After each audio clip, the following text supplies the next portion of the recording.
प्रदीप कमल, ऐसे में आप कहां रह गए? कमल ने तो साथ छोड़ दिया और कमल के सहारे आपके विधायक भी जाने लगे, दो चले गए कांग्रेस में भी, बचे क्या? मां बेटा।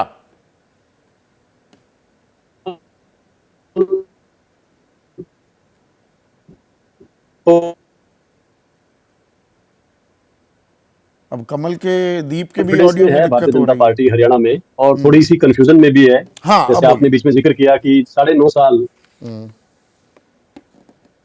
हाँ, दीप कमल आप 9.5 साल और तक दीप जो कमल को मनोहर लाल लाइए खट्टर जी स्क्रीन पर। सरकार चला रहे थे, उनको भी आखिर में बदला, और मनोहर लाल जी को भी बदला, अलायंस को भी तोड़ा, इस अति आत्मविश्वास में कि 10 की 10 सीटें जीतेंगे और 10 की 10 सीटें कमल के निशान पर जीतेंगे हरियाणा की। और उसका परिणाम क्या रहा? हाफ हो गए, आधा हो गए सीधा। तो ये दिशाहीनता और ओवर कॉन्फिडेंस का मिक्सअप है हरियाणा में तो भारतीय जनता पार्टी के अंदर।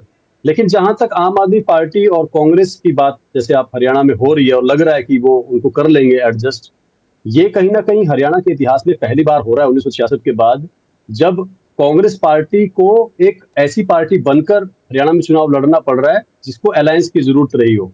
कांग्रेस पार्टी हमेशा फ्रंट रनर रही है, सबसे पहली पार्टियों में रही है, पहली या दूसरी, बस उस हिसाब से। लेकिन आज के वक्त जब 10 साल की एंटी इनकम्बेंसी का कहते हैं कि उसका माहौल है और उस वजह से कांग्रेस पार्टी आ रही है, ये कहते हैं, उस दौर में ऐसी एडजस्टमेंट, और वो उस वक्त, संदीप जी, जब हमारे पड़ोसी राज्य पंजाब में आम आदमी पार्टी की सरकार है और कांग्रेस पार्टी मुख्य विपक्षी दल है, विपक्ष के नेता कांग्रेस पार्टी के हैं। पंजाब विधानसभा में ऐसी ऐसी गालियां देकर, ऐसे ऐसे पानी पी पी कर कोसते हैं एक दूसरे को, और हरियाणा में कह रहे हैं कि हम साथ चलेंगे। तो ये स्थिति कहीं ना कहीं विरोधाभासी है। मुझे ये लगता अच्छा, है कि विरोधाभास 2019 में नहीं दिखा था। बीच में जिक्र आ रहा है आपने कि कितनी हाँ, गालियां दी अलायंस थी को कंटिन्यू करना है। बीजेपी को 2019 के चुनाव से पहले, विधानसभा चुनाव से पहले कितनी गालियां दी थी? देखिए, मतलब आप करे तो सही, आप करे हाँ, रासलीला, दूसरा करे कैरेक्टर ढीला। नहीं नहीं नहीं नहीं, मैं नहीं नहीं नहीं नहीं, मैं कह रहा हूं कि अलायंस करने में तो कोई दिक्कत ही नहीं है। विरोधाभास सिर्फ मैं आपको बता रहा हूं। और पोस्ट पोल अलायंस जो है, जिसके लिए हमें आज तक भी, और आप खुद भी, कांग्रेस पार्टी वालों के हमारे बारे में आलोचना वहीं से शुरू होती है, वहीं पर खत्म होती है। दूसरे विरोधियों की भी और पत्रकारों की भी यही सवाल होता है। वो जब स्थिति हो और जब आम आदमी पार्टी के साथ कांग्रेस पंजाब में तू मैं करे, हरियाणा में अलायंस करे, तब क्या ये विरोधाभास नहीं है? क्या हम उसको हाईलाइट नहीं कर सकते? पोस्ट पोल अलायंस कौन सी पार्टी ने नहीं किया आज तक? कौन से राज्य में नहीं हुआ? संवैधानिक व्यवस्था है, उसके तहत होता है।